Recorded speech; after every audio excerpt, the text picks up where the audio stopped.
लालू परिवार का crime money से जुड़ा कनेक्शन, छापेमारी के बीच ईडी के हाथ लगे सबूत। अब क्या तेजस्वी यादव जल्द होंगे अरेस्ट? ये सवाल सबके मन में घूम रहा है।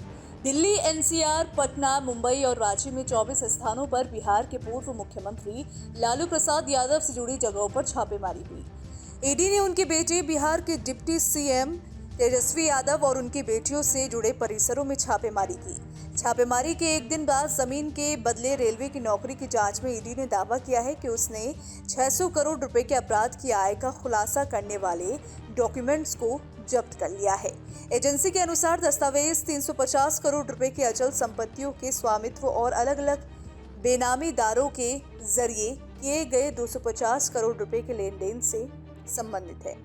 एजेंसी ने मनी लॉन्ड्रिंग जांच में छापेमारी की है, जो कि यूपीए सरकार के तहत रेल मंत्री के रूप में लालू प्रसाद के कार्यकाल के दौरान नौकरी के बदले जमीन लेने से जुड़ी हुई है।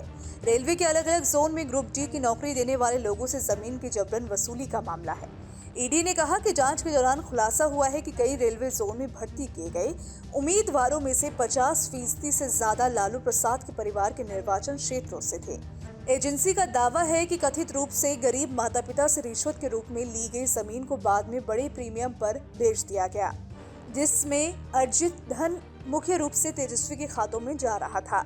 ईडी ने आरोप लगाया है कि ये संपत्ति तेजस्वी के स्वामित्व और नियंत्रण वाली company AB exports private limited के नाम पर पंजीकृत है।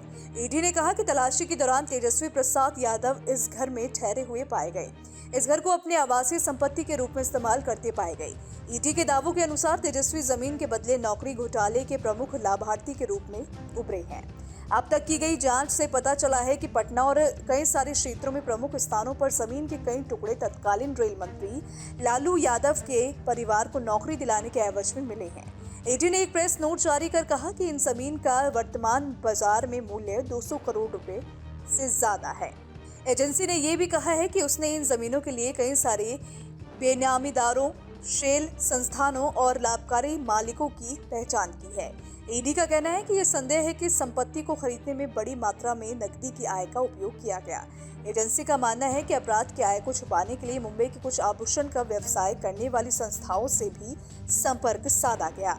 अपराध की आय वाली रकम को सेटल करने के लिए कई तरह की साजिश भी की गई है।